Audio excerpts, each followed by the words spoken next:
Hello guys, good morning. তো আজকে সূর্যি মামা অনেক খুব তেজ নিয়ে আকাশে উঠেছেন। তারপর আমি চলে গেছি গাছের ফুল পাড়তে। যুদ্ধ করে করে ফুলটি পেরে নিলাম। তারপর দেখতে পাচ্ছি আমাদের গোলাপ গাছ অনেক সুন্দর হয়ে উঠেছে। তারপর দেখতে পাচ্ছি এগুলো আমাদের গাছের ফুল পাতা। যেহেতু আমার ছোটো ভাই আজকে জন্মদিন, তো ও নিজেই আজকে ঠাকুর দেবে, বাঁচলাম আমি, ঠাকুর দিতে হবে না আমাকে। তো দেখো আমাদের ঠাকুরঘর অনেক বছর ঠাকুর আছে। তো আজকে ঠাকুর খুব খুশি, সকাল সকাল ওনাকে স্নান টান করিয়ে খাওয়া দাওয়া দিয়ে দিলাম। তারপর দেখতেই পাচ্ছ চারিদিকে দেখো অনেক শিবলিঙ্গ আছে। সব ঠাকুরই প্রায় আমার ঘরে, আমাদের ঠাকুর ঘরে আছে। সবাইকে সেবা টেবা মাই দিয়েছিল, আমি কিছু করিনি, জাস্ট ভিডিওটা করেছিলাম। তারপর আমি রান্না করে চলে গেছি। যেহেতু রান্না ফুল ভিডিও তোমাদের দেখাতে পারিনি, একটু লাস্টের দিকে দেখিয়েছি, বেশি কিছু না। আজকে একটু মাংস করেছিলাম আর মাছ করেছিলাম।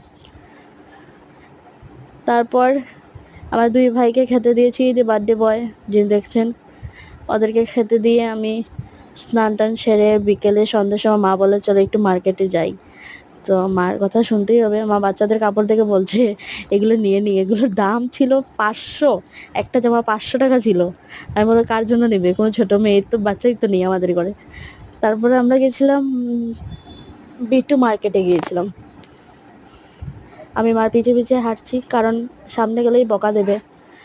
তো দেখতে পাচ্ছ বিল কাউন্টারে গিয়ে বিল দিয়ে চলে আসলাম বাইরে। বাইরে আসতেই বুঝতে পারলাম যে ভিতরে কি কাশ্মীরে ছিলাম আমরা। বাইরে আসতে বলছে যে মরুভূমিতে চলে এসেছি। দেখতেই পাচ্ছ অনেক গরম, মানে প্রচুর গরম দিচ্ছিল সেদিন। আমরা ভাবছিলাম, মানে ভিতরে এত আরাম পাচ্ছিলাম যে আমরা ভুলেই গেছি যে আমরা কোথায় আছি। তারপর তো ঘরে এসে শুরু আমাদের কুকিং।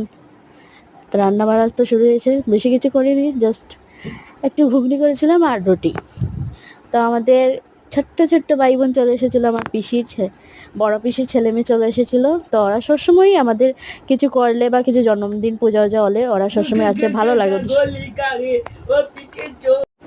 তো দেখতেই পাচ্ছ আমার ছোট ভাই কি করছে, দেখো ওকে বলছি এরকম হাত দেখিয়ে বল সাবস্ক্রাইব করে নিচে চ্যানেলটা। দেখতে পাচ্ছ অনেক বৃষ্টি